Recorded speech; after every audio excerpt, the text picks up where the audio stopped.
काळ्या विहिरीचे रहस्य. कोकणातील डोंगरदऱ्याने वेढलेल्या भोर गावात एक जुनी विहीर होती. गावातील लोक तिला काळी विहीर म्हणत. त्या विहिरीबद्दल एक विचित्र गोष्ट प्रसिद्ध होती. सूर्यास्तानंतर जो कोणी त्या विहिरीजवळ जाईल त्याला कोणीतरी त्याचे नाव घेऊन हाक मारेल आणि जर का त्या हाकेला उत्तर दिलं तर तो माणूस पुन्हा कधीच दिसत नसे. गावातील वृद्ध लोक सांगायचे की त्या विहिरीत एका स्त्रीचा आत्मा राहतो. 50 वर्षापूर्वी तिच्यावर खोटा आरोप करून गावकऱ्यांनी तिला जिवंत विहिरीत ढकललेले होते आणि त्यात तिचा दुर्दैवी मृत्यू झाला. पण ती आता सुडाने पेटून उठली आहे.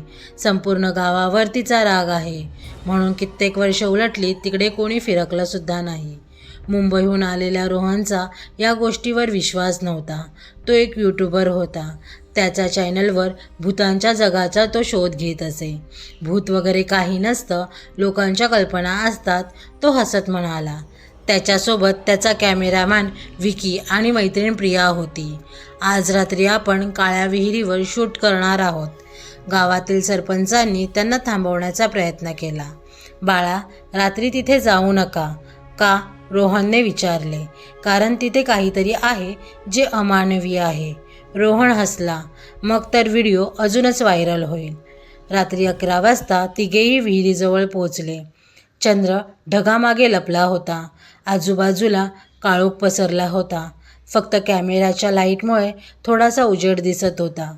विहीर खूप जुनी होती. तिच्या दगडी भिंतींवर शेवाळ वाढले होते. आत डोकवळ्यावर फक्त अंधार दिसत होता.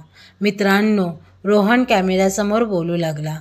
आज आपण महाराष्ट्रातील सर्वात भयावह मानल्या जाणाऱ्या काळ्या विहिरीसमोर उभे आहोत. तेवढ्यात थंड वारा सुटला. प्रियाच्या अंगावर काटा आला. रोहन, मला इथे विचित्र वाटतंय. रोहन हसला. अगं, आता तू त्या काकांचं बोलणं ऐकलं ना, म्हणून तुला तसं वाटतंय. Just relax. काही नाही. तेवढ्यात अचानक विहिरीच्या आतून आवाज आला. रोहन. तिघेही स्तब्ध झाले. विकीने कॅमेरा खाली केला. तू बोललास का? रोहनने विकीला विचारले. त्यावर विकी नाही म्हणाला. पुन्हा आवाज आला. यावेळी जास्त स्पष्ट. रोहन. प्रियाच्या डोळ्यात भीती भरली. कोण आहे तिथे? रोहनने विचारले. पण कोणतेही उत्तर आले नाही. फक्त खोल अंधार. रोहनने टॉर्च विहिरीत टाकली. प्रकाश खाली गेला आणि अचानक त्याला काहीतरी दिसलं ज्याने तो गडबडून मागे सरकला. तो एका स्त्रीचा चेहरा होता. पांढरा, रक्ताळलेले डोळे, लांब केस. ती सरळ त्याच्याकडे बघत होती. रोहन दचकला. टॉर्च हातातून खाली पडली. तुम्ही पाहिलंत का? विकी आणि प्रियानेही खाली पाहिलं, पण तिथे काहीच नव्हतं. काय झालं? विकीने विचारलं. खाली कोणीतरी आहे, रोहनने सांगितलं. कोणी नाही, प्रिया बोलली. रोहनच्या कपाळावर घाम फुटला. तेवढ्यात प्रियाचा फोन वाजला. स्क्रीनवर एकच नंबर दिसत होता. अननोन. तिने तो कॉल उचलला. दुसऱ्या बाजूने एक स्त्री कुजबुजली. तुम्ही तिघेही इथून जिवंत जाणार नाही. आणि फोन कट झाला. प्रियाच्या हातातून फोन खाली पडला. अचानक विहिरीतून जोरात किंचाळण्याचा आवाज आला. जमीन हादरू लागली. विहिरीच्या आतून काळसर धूर बाहेर येऊ लागला आणि त्या धुरामधून एक स्त्री हळूहळू वरती येऊ लागली. तिचे पाय नव्हते, डोळ्यातून रक्त वाहत होते. तिचे डोळे अशक्य तितके मोठे उघडले होते आणि ती थेट रोहनकडे पाहत होती. तू माझा आवाज ऐकलास ना? आता तू माझा आहेस. रोहनच्या पायाखालची जमीन सरकली आणि अचानक कोणीतरी अदृश्य शक्तीने त्याला विहिरीच्या दिशेने ओढायला सुरुवात केली. रोहन. प्रिया किंचाळली.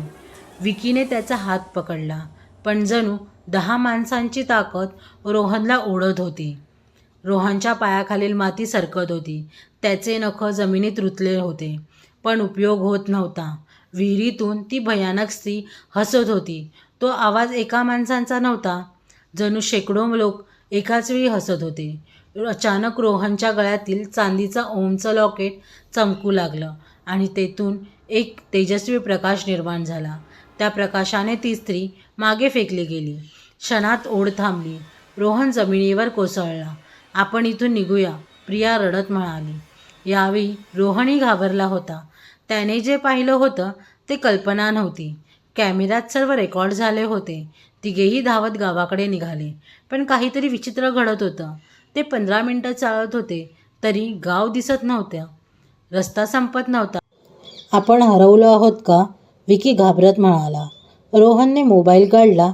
नेटवर्क नव्हते. GPS बंद पडला होता. तेवढ्यात जंगलातून एक म्हातारा बाहेर आला. त्याच्या हातात कंदील होता.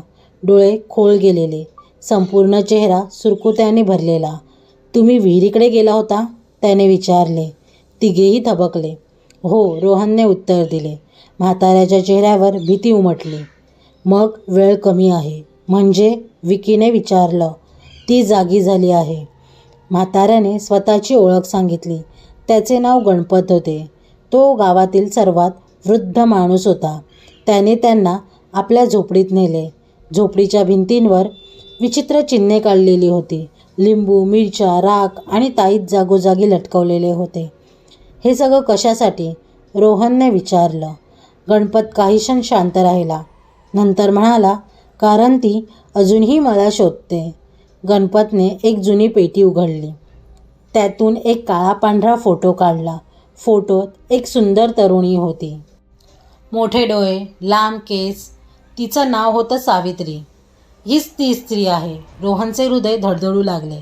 फोटोतील स्त्री आणि विहिरीत दिसलेली स्त्री एकच होती. 50 वर्षांपूर्वी सावित्री गावातील सर्वात सुंदर मुलगी होती. पण गावातील जमीनदार तिच्यावर वाईट नजर ठेवून होता. तिने त्याला नकार दिला. मग सुडाने त्याने तिच्यावर जादूटोणा केल्याचा आरोप लावला. संपूर्ण गाव तिच्या विरोधात उभं राहिलं. एका अमावस्येच्या रात्री तिला जिवंत त्या विहिरीत फेकण्यात आलं. ती मरताना ओरडत होती, मी परत येईन आणि सगळ्यांना घेऊन जाईन. पण एवढ्या वर्षांनी ती आता का जागी झाली? प्रियाने विचारले. गणपतच्या चेहऱ्याचा रंग उडाला. कारण तिची कबर उघडली गेली आहे. कबर? रोहनने विचारलं. हो, कबरच. कारण विहिरीच्या तळाशी तिची हाडं होती. म्हणून तीच तिची कबर आहे. आणि ती कोणी बाहेर काढली? रोहनने विचारलं. गणपतने रोहनकडे पाहिलं. तुम्ही? तिघेही हादरले.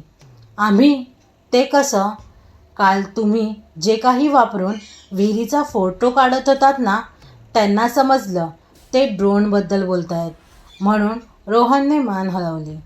तीच वस्तू नंतर खाली पडली आणि ती विहिरीच्या तळाशी गेली आणि ती जागी झाली. क्षणभर शांतता पसरली. तेवढ्यात झोपडीचा दरवाजा जोरात आपटला. धाड. सर्वजण दचकले. बाहेर वारा नव्हता तरी दरवाजा आपोआप जोरात हलत होता. मग बाहेरून एक आवाज आला. एका स्त्रीचा.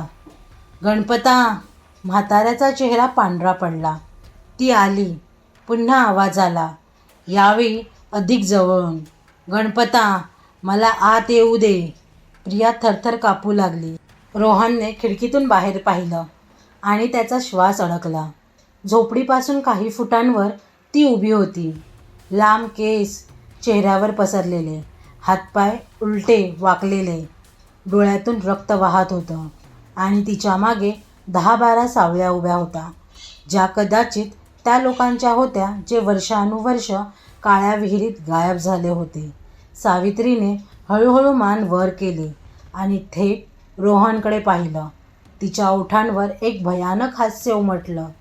आजची रात्र संपायच्या आधी तुमच्यापैकी एक जण माझ्यासोबत येणार. अचानक झोपडीतील दिवा विझला. संपूर्ण अंधार पसरला आणि त्या अंधारात रोहनला अगदी कानाजवळ कोणीतरी कुजबुजताना ऐकू आलं. मी तुझ्या मागेच उभी आहे.